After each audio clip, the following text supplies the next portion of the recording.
Look at you. You're enjoying yourself and relaxing exactly as you should be while you're watching the tennis there. And enjoying Nadal, I see, having a chat. Yes, absolutely. What more could you expect? We've just watched a nail-biting game on centre court where Kevin Anderson won. But actually, it's a very big year for tennis. 50 years, as you said earlier, since the Open era. A tournament took place here in the South that changed tennis to what we know it today.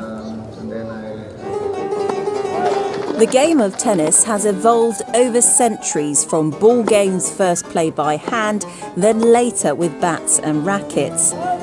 Lawn tennis, as we know it, emerged in Victorian times and was played by men and women. Amateurs and professionals always played in separate competitions.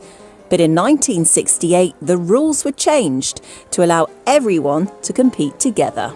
And the first ever Open era championships were played here at the West Hants Tennis Club.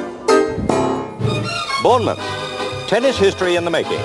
Truly open tennis had come at last and was welcomed by Christine Truman and other players like Bobby Wilson.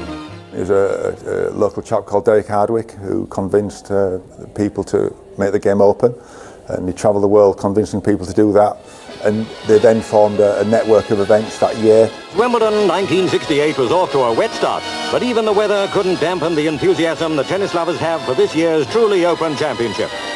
That's when the Grand Slams became open, and it really just formed the modern era of tennis. It's a game we know now. The event encourages a high standard of dress from many of the ladies, who doubtless come to see their centre court idols. Those courts are making history. Wimbledon obviously is one of the ultimate Grand Slam events, and without the game going professional, these events wouldn't take place. So I think we're very instrumental in forming that way for many, many tennis players to earn a very good living out of the sport of tennis. The young set of up-and-coming tennis stars will be the ones to benefit from the new and very sensible policy of the British Lawn Tennis Association. 50 years on, today's beginners have better access to the game than ever before.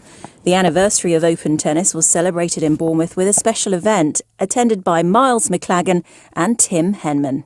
Me and Jack Pinton-Jones got to go play with them, against them, so we thought we could maybe beat them, but unfortunately they were too good for us. We have to put in a lot of hard work, sacrifices of like social life, but hopefully one day I can be as good as him. In 1968, Australian Ken Rosewall won the men's title. And the British legend Virginia Wade won the ladies, but decided not to accept the prize money. The refusal was a protest over inequality. The winner for the men's event was £1,000, and the winners of the ladies' event was £300. That's still a bone of contention in some areas, but gladly in tennis we've now got equal prize money. A tennis racket was about £10 in those days, and a membership of the club was about £10 as well. So it was quite interesting how things have changed. So the Bournemouth Championships will go down in sporting history as the breakthrough tennis event where the players met the gentlemen and the ladies met each other. But the most important thing was not status, but the game. So a global, very special event for this global multi-million-pound event. The weather's been kind here and at Wimbledon as well. Over the weekend here in the south, we saw highs of 32 Celsius. So let's take a look at the forecast for this week.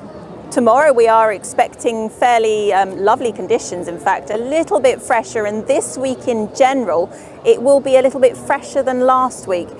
Temperatures yesterday, as I said, up to 32 Celsius, but through the course of tonight, well, we are going to see increasing cloud at times. And we saw that today from the satellite picture. Some sunny spells here and there, patchy cloud as well. And tonight, under the clear sky, temperatures could fall away to around 11 or 12 Celsius in the countryside. So a fresher feeling night than recent nights. And there is a bit of a breeze as well, especially for coastal stretches where we've had that onshore breeze today. Tomorrow, after cooler start to the day. Temperatures will rise to around 24 Celsius, so not as warm as today. Today we saw a high of 29 Celsius in Berkshire. But through the course of tomorrow there will be some sunny spells at times, some patchy cloud, and very light today. The sunshine could turn hazy, but there will be that onshore breeze, so coastal stretches will be cooler. And through the course of tomorrow night, the breeze will continue, so cooler temperatures than tonight with lows of 11 to 13 Celsius. Clear skies for most, patchy cloud for others. Wednesday's another dry day. In fact, much of this week we aren't going to see any significant rainfall. Through the course of Wednesday, temperatures may reach a high of 24 to 25 Celsius. So the outlook is looking fairly settled. That much needed rainfall for gardeners and growers, unfortunately, is not in the forecast. The odd shower is possible on Friday and maybe some patchy drizzle this evening. From West Key, back to you.